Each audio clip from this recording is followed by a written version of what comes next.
Yep, I can already tell there'll be backlash against this one. Hey Snazzy, how much you want to bet a good chunk of the analysis community will take this episode the wrong way and decide it's really anti-criticism? Maybe. We were wrong about people disliking the cameos and no-second prances, but in this case, yeah, I'm sure someone will take it the wrong way. Oh, it'll happen at some point. The episode is the age-old tale of the artist's incredible vision versus the critic's inability to understand genius. Or is it? I'm sorry? I was just looking at the title of the video again, and maybe that's not what Spice Up Your Life is about. You see down there? It says, Critic Fan Show Relationship. I don't know if many people actually look at the dynamic that way. Relationship, huh? What's the angle? Well, most people see it this way. The artist, here represented by the restaurant owners, makes something, anything at all, and then puts it out there to be judged. And the critic comes along and puts a review out of it. What generally happens then? People either agree and use the reviews to validate their own opinions, or disagree and call the critic a hack. Yes, but here's the question. Why do we put so much value on the words of critics and reviewers? Why put their opinions above your own? Because, they know stuff regular people don't about this sort of thing? Says who? Says the people who use their reviews to validate... Oh, I get it now. You're saying the audience should be allowed to make up their own minds on whether or not they like something, rather than be told what to think by a percentage rating on Rotten Tomatoes. Yes. Of course, it falls to the artist to make something that's actually worth experiencing.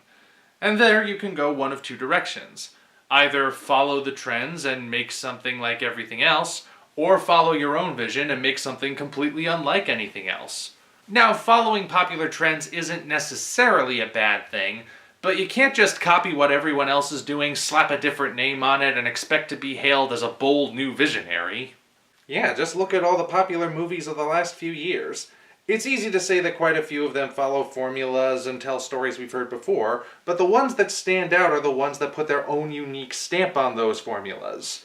Of course, original works are usually praised as better by the masses anyway. And yet, in spite of that, Pacific Rim was beaten by Grown Ups 2 in 2013. Try and make sense of that. But where does that leave the reviewers in the equation? We're reviewers, of a sort. This whole spiel kinda sounds like we're invalidating our own work and the work of our collaborators. Well, that's where reviewers like us have to reevaluate our own part in this relationship. After all, our opinions are as subjective as anyone else's, whether you're posting videos on YouTube or writing for the New Yorker.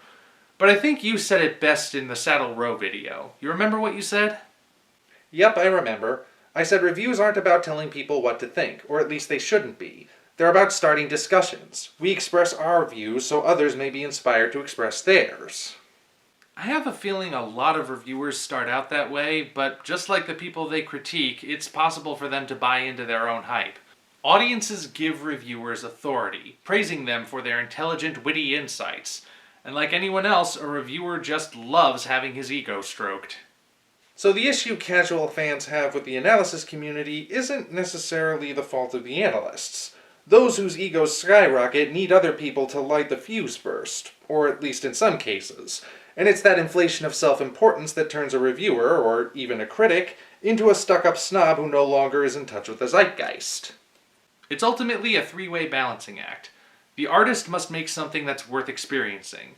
The critic must be open to experiencing it and know when their opinion is subjective, and the audience must weigh the artist against the critic and decide for themselves which one comes out on top. You might almost call it a system of checks and balances. Kind of.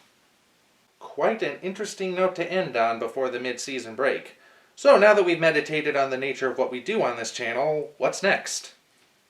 Oh, there are big things ahead for us, Snazzy. Very big things.